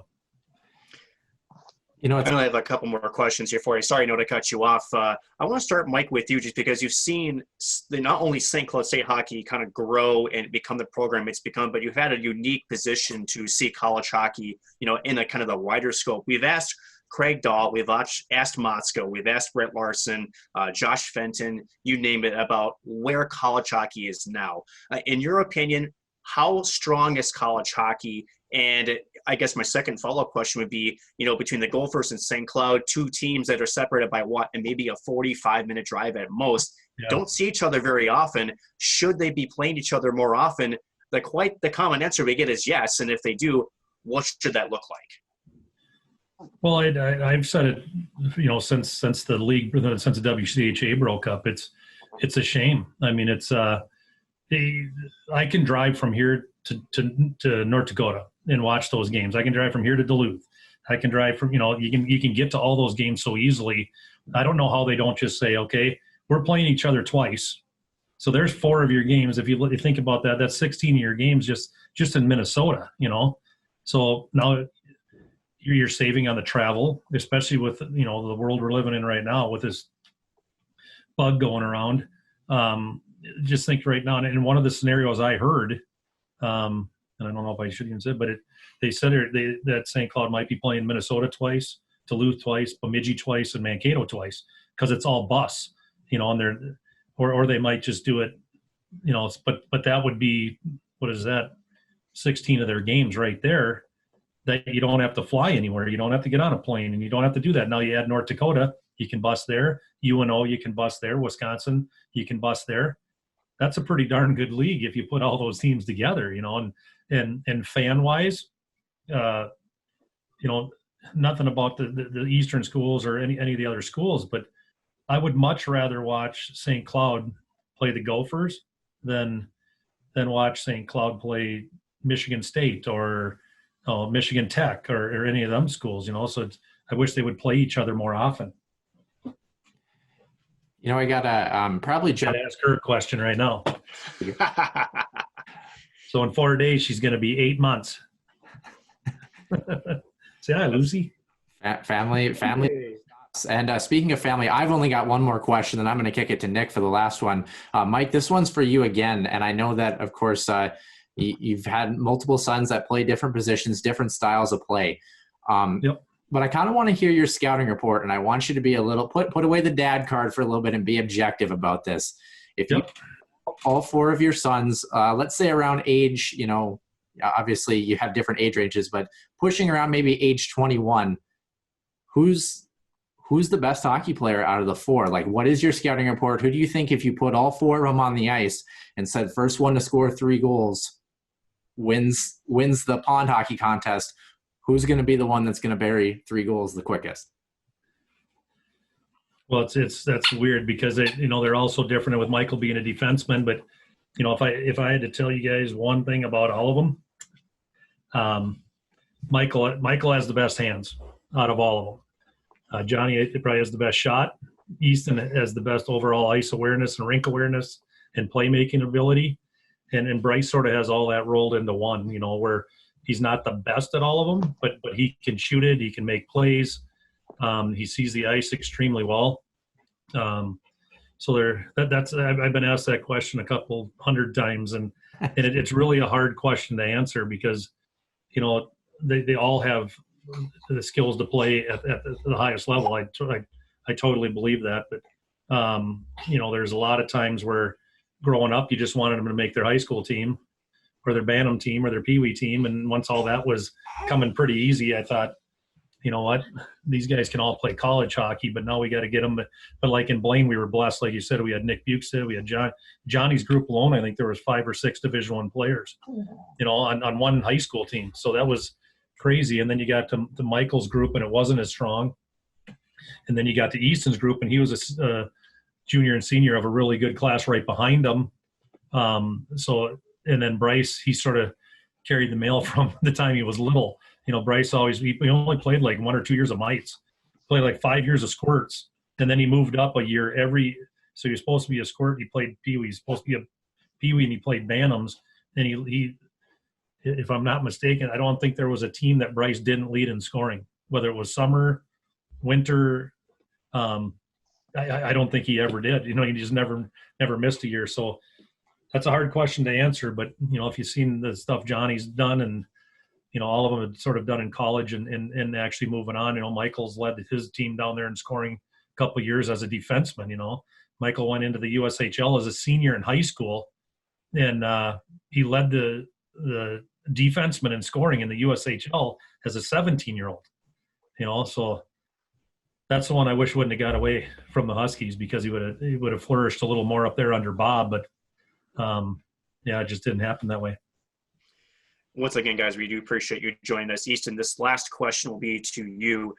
Let's just first say, you asked me earlier, or at least I should say somebody asked me for the winning lottery numbers tonight. I don't have that, and nor do I have the power to, wave a crystal ball and know what's going to happen in the future. But say we do have a college hockey season, we have the opportunity to talk to now former and retired assistant coach Mike Gibbons, and he tells us that this upcoming group that's coming into this season might surprise some people, and that this team is going to be pretty darn good. What are your feelings going into this season, as long as it happens, and where do you think your chances stack up to whatever the season looks like? And obviously, I imagine the goal is to try to get to Pittsburgh and to try to play in a Frozen Four your senior year. Yeah, I mean, I think we have a really good chance this year. I mean, we lost some pretty key parts to our team last year, but I mean, I think we gained some pretty good guys with our transfers that we have. We have 2 grad transfers and then our 4 freshmen. So I think it's going to be a really interesting year. But I mean, we're building a lot of chemistry since we've all been here for a pretty long time together. Most teams can't really say that right now, but we've been one of the few lucky ones to be able to work out together, skate. I mean, it's in pods, stuff like that. You got to wear masks, but anything to be together and to be able to play the game we love together. It would definitely be awesome to see you end up in Pittsburgh. Ironically enough, where Jonny and the NCAA Frozen Four was in 2013. Easton, we wish you the best of luck in your senior season.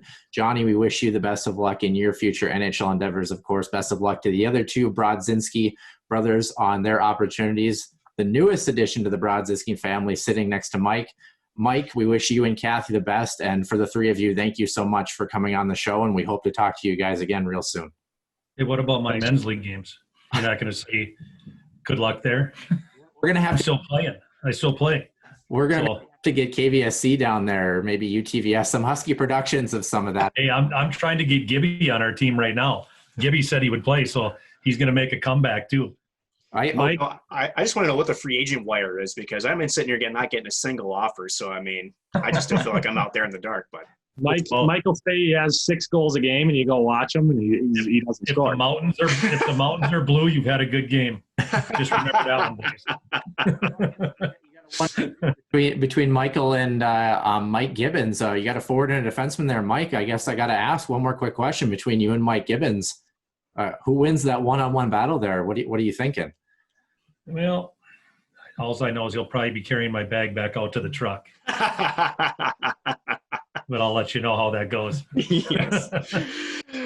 Mike, Jonny, and as well as Easton, again, thanks for joining us. It was a pleasure, a lot of fun, and we'll talk to you guys again soon in the near future. Yeah, thanks Sounds for good. Thanks a lot. Appreciate it. Thanks, guys. Take the Huskies Warming House podcast wherever you go. Find the newest episodes or listen to your favorite on iTunes and Podbean. Get all the latest news and updates at huskieswarminghousepodcast.com and look for our Facebook page, the Huskies Warming House Podcast, as well as our Twitter feed at Warming House Den. Our Twitter feed will host trivia, updates, and questions for fans, as well as a mailbag where you can tweet us anytime with your questions, concerns, or listener suggestion. And for business inquiries, email us at huskieswarminghousepodcast@outlook.com. And once again, thanks to the Brodzinski trio, Michael, Jonny, Easton, and again, Lucille for that brief appearance there on the show. Congratulations to Jonny on the birth of his first daughter. Just obviously great conversations, great stories there from the Brodzinskis, and hoping to see Easton again in his senior season for the Huskies. Still yet to know when that will officially start, if will, but there's some hope for me. Minnesota State High School League officially just yesterday said that they will have an 18-game season. It's a 30% reduced, and to me, if high school's doing it, Noah, college has to follow suit. And it sounds like Mike had a little bit of a hint for us there too, that it's going to be maybe not your traditional conference format that we've been used to the last couple of seasons, but I'm very confident that we're going to have a season this year, and we'll see Easton again on the ice, putting some rubber into the twine here for the Huskies this season. Yeah, it should be interesting. Obviously, we're just looking for anything positive. I mean, the Twins really crapped the bed, this week. So it's been really tough. I'd be really surprised. I mean, come on. 16 years of futility. I'm used to it by this point. Yeah, it's really tough. But, Nick, it kind of made me think of an interesting point here to kind of end the show. I've seen a fair amount of things on Twitter, and, they're not bad things by any means. And not only Twitter, but just we've heard it in general. 2 years ago, I guess it's supposed, would it be 2 years ago now? 2 years ago, yep. St. Cloud State versus AIC, and then of course the year before against Air Force as well. I know for a fair amount of people, it's really kind of, really struck a nerve, I think, with St. Cloud State fans as far as their fandom is concerned. And, I don't want to use the term really fair-weathered fans because St. Cloud State fans aren't like that. But it can be hard. It can be hard when you have such good hockey teams. You talk about Mike Brodzinski, 1985, and St. Cloud still hasn't won a championship. So it's, how do we kind of go through as St. Cloud State fans, or fans of any college hockey team for that matter that hasn't won a title in quite a few years or at all? What's the driving force behind understanding that, like last year was somewhat of a rebuilding year for the Huskies. They're probably going to surprise a lot of people, I think, this year. But, how do you go with the ebbs and flows as a fan, as a Minnesota Wild fan, as a Twins fan, as a St. Cloud Huskies fan? What's kind of the secret, at least in your opinion, to kind of maintain that faith besides listening to the Huskies Warming House podcast to reinvigorate your love of the game of Huskies hockey? Hashtag Faith Radio, right? That's a good sound off from Paul Allen there at KFAN. But honestly, I want to talk a little bit about the AIC game, if I might. First of all, the talent on that roster for the 2018-2019 Husky roster was just unbelievable. I mean, you talk about a stacked team from goaltending to defense to offense. I mean, they were steamrolling people. I mean, the games between North Dakota, the games between Duluth, I mean, you really can't – they didn't lose inside their home building. They didn't. They looked so good. And then you get a team like AIC, never been there before, and then you get the perfect game plan. We talk about the curse of the President's Trophy curse in the National Hockey League, right? Ask Tampa what happened last year. And honestly, what, that can do to a team in terms of just not getting the bounces, right? First of all, let's talk about what AIC did in that game. Huskies are a team that plays with pace, right? They play with speed, and they establish a forecheck down low, and they wear you down. St. Cloud played right into the hands of AIC. Here's AIC's game plan. When the Huskies dump the puck in, my goaltender is going to go behind the net. It's going to stop the puck. My D's going to come behind the net, and I'm just going to turn the corner and flip it out. That's all AIC. They literally took the legs and the forecheck out of the toolbox for the Huskies forecheck. On top of that, for AIC, you can't just defend well. You have to get some goals yourself. They were opportunistic. A kind of a goofy goal that was kind of on a line change actually for AIC. They dump the puck in. One person comes in behind the net and just try to do a stuff. Somehow gets in between the skate of David Rennick and the post. And unfortunately, when you're a team with expectations, Noah, we see this across all sports. It's hard at one point and also easy to put pressure on yourselves on your own back and try to make the number one overall seed bigger than what it is, honestly. And especially when you have the NCAA on your belt. I mean, March Madness is called March Madness in basketball for college because of upsets, right?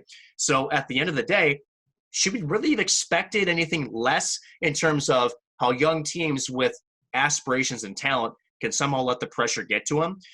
The Huskies did not look like the same team for 50 of the 60 minutes in that game than I've seen all season. They were slow. They were, they looked tentative. They looked like a team that was more afraid to lose than confident to win a team that they should have beaten. Honestly, that's the best I can describe it. When you're down 2-0, they get a power play in a very weird bounce. I believe it was Easton Brodzinski was trying to throw the puck in towards the net. It hits a helmet and goes in to the net in a power play. And then all of a sudden, 10 minutes left in the third, they're skating. They're forechecking hard. They're using physical play. It just wasn't enough. And AIC just had to survive. And honestly, again, you look past those first 50 minutes and you go, where was this team this last 10 minutes, the first 50? It was frustrating as a fan to watch. So for me, I understand because I was calling that game for KVSC where the frustration comes from. We took some listener questions during the post game, and there was talk about the ice conditions. And let's be fair, was the ice crap? It was, yes, it was dirt crap. It was soft, and it can slow down a fast team like that. But here's, in my opinion, it's an excuse, and here's why. The Huskies aren't the only team playing on this ice rink. So are the AIC Hornets or whatever their mascot is. Apologize to AIC for not knowing their mascot. Yes, it is. Thank you. But you have to adjust to the conditions that you're in because, again, both teams are on the same ice surface.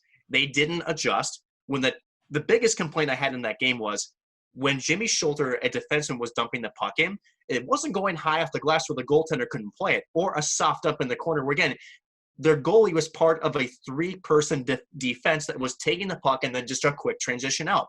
Without that, the Huskies couldn't establish their forecheck. They couldn't figure that out until, again, the last 10 minutes of the hockey game. It's too late by that point. So for a casual fan, you look at this, you look at how different the team played, you're looking for excuses. Again, I heard bad ice. I heard, oh, you know what, it's the curse of, Air Force still. No. As a team, you have to adjust. They never did. And rightfully, unfortunately, they lost that game because they didn't take what was given to them and they tried to force a will that wasn't there. So it was frustrating. So you think, well, if this team can't make those types of adjustments in big game scenarios, and well, again, they lost to Air Force. You lose it. Now we have a pattern developing. It becomes almost psychological at this point, Noah. You were the one who studied this more than I have. But there's just, you lose belief that a system, not because of the player who's on the ice, not because of who's behind the bench, because, again, you had Bob Motzko against Air Force. You had Brett Larson again with AIC. So who's to blame? So you have nobody really personally to blame. You just say, oh, Huskies hockey, they can't, make it happen when the games matter. Twins, same thing. Rosters have changed. It's been 16 years since 2004 since they've won a playoff game. And at some point you look at it and you go, okay, well, maybe it's the Yankees. Nope, they couldn't even beat the cheating Houston Astros once, and they got 2 runs in 18 innings. So how do you combat that? Well, you have to come up with, like an athlete, you have to clear your mind. He's like, yep, that's in the past. And honestly, to me, I've never liked being the number one team, whether it's playing sports or watching it, because, again, all the pressure's on you. You kind of want to be an underdog. It's easier to be the underdog. That's how Columbus swept Tampa last year in the NHL first round. But, as a casual thing, you have to look at it as it's a new season. It's a new team. There's interchangeable parts. You can't look at what was. You have to look at what is and what's in front of you. I want to get your take on this, but that's how I see it. The game itself was flawed. Again, AIC played a perfect defensive game. St. Cloud just could not do what they normally did. And again, for Huskies fans, we see that 2 years in a row against what should be inferior teams. You have a number one team in the country, at least at those 2 years, that should have beaten these teams. Hard to sway it, but as fans, you have to keep giving this team a shot because they have the personnel, they have the coaches, they have the talent to keep reloading this team. You just have to find a way to forget it. And, unfortunately, I've gotten over Gary Anderson. I've gotten over Blair Walsh. I'll get over this Twins thing, and you just have to look at it as a new opportunity when it arrives. Oh, it's my turn. I'm done. Sorry. Mic drop, right? And Rod, yes. Yeah. Don't forget. Yeah, Twins haven't won a playoff game since 2004, thanks to the curse. It's still unbelievable. Yeah, thanks to the curse of David Ortiz and giving him away, right? 2004. Oh my gosh, yep. World Series, holy smokes. Honestly, one of the things that you said to me really stuck out. Let me tell you the worst thing about the Huskies team from 2 seasons ago, and you kind of touched on it a little bit. The fact that they won so many games. Truly and honestly, you think about back, I think we had a question way back in one of our early episodes, like maybe episode 10 or something like that, where you and I kind of did some trivia thing. And I think if I remember right, since like 1995, there's only been 5 or maybe 6 number one overall seeds in the NCAA ice hockey tournament that have gone on to win the tournament. Hockey's a hard game, and it's a game out of the 4 major sports is most predicated on luck. You talk about puck luck, you talk about getting a goofy bounce off David Rennick's foot, a goofy bounce off, a helmet to end up in the back of the net. That's the epitome of hockey, and especially playoff hockey and hockey on not so great ice. But you talk about a team that, kind of isn't playing that well. Well, how important is the first goal of a hockey game? Just statistically, we know that 70 to 75% of teams that score the first goal of a hockey game generally win the hockey game. That's factual information. So you think about a team like St. Cloud, right? That team averaged like 4.2 goals per game and gave up like 2.1 goals per game. I'm pretty much doubled their goals for versus goals against, which is statistically, again, that's a lot. Insane. A huge margin. So you think about a team that all they've done is run over these opponents, find a way to create their own luck. This is the year we have all this confidence going, look at us, we're the team that strikes first. And if we don't strike first, we're going to come out right away in the third period and we're going to pop 3 goals and yep, we're back into it. Well, you get a bad bounce. AIC somehow capitalizes on one of maybe 2 shots in the entire period. All of a sudden it's 2-0. All of a sudden you're looking up, 18 minutes left in the third period. You look up 12 minutes left in the third period. You're gripping the stick side and you're thinking like, why can't we buy a goal? Why can't we buy a goal? Then you start thinking, oh, I can't handle the puck on this ice. I got to dump the puck in. I got to keep it simple. And you stop doing the things that made you successful as a team because you don't know what that adversity is like. And that's not to discredit any of those players in that locker room. All of those guys are hell of a hockey players. And, they played their hearts out every night, but they got away from their game because, like you mentioned, they just haven't had the adversity where they lost a couple of games. They lost a 3-game stretch and said, my God, we got to go back to the drawing board. Why can't we get the puck in our zone entries? Why are our D-to-D passes getting picked off every time? You think about the Huskies this year. They went on a tear basically for most of the second half of the season. First half, they couldn't buy a string of wins together until around Christmas time, and you think about, well, then they learned how to win, and they understood how to win because they knew what it was like to lose. They knew what the other end of that spectrum looked like. So, that's the biggest thing that's tough for Huskies fans is we want our teams to be good, but you have to realize a team that's somewhat mediocre or better than average, but not insane, that's the team you're looking for. You're looking for that dark horse candidate. Think about Duluth the past couple of years. They've won a national championship. That's what they've done. They just turned on the burner at playoff time and got the job done. Think about Jonny Brodzinski, 2013, St. Cloud State Huskies. That team, I wrote a piece on it for the Chronicle in Christmas time. That team, statistically, out of all the best teams in St. Cloud State history, it's not even like top 5 in terms of the record. That's how it works when you learn to win and lose as a team and you iron out all those kinks because of that adversity you face. Now, you don't want to go 8-20 and not make the tournament, obviously. But at the same time, Huskies fans, college hockey is a funny game. College hockey is a funny game, and especially when you get into 1-game series or even 3-game series, man, all it takes is a couple of good weekends of good hockey, a couple of bounces, and I think the team that everyone thinks is going to be the mediocre Huskies team someday is going to be hoisting that trophy and bringing it back to Herb Brooks National Hockey Center. 100% agreed. With that, Noah, any final thoughts on this before we wrap up a little bit more of a lengthier episode?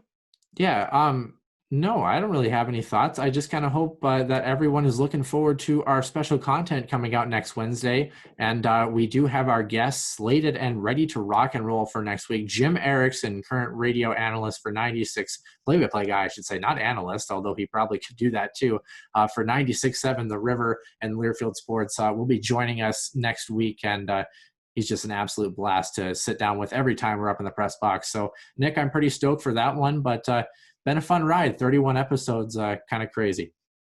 It is very crazy. And with that, Noah, I think we'll take this time to sign off to our lovely fans. Again, thank you so much for joining us for episode number 31 of the Huskies Warming House podcast. For Noah Grant, I'm Nick Maxson. We'll say so long, and we'll see you next week.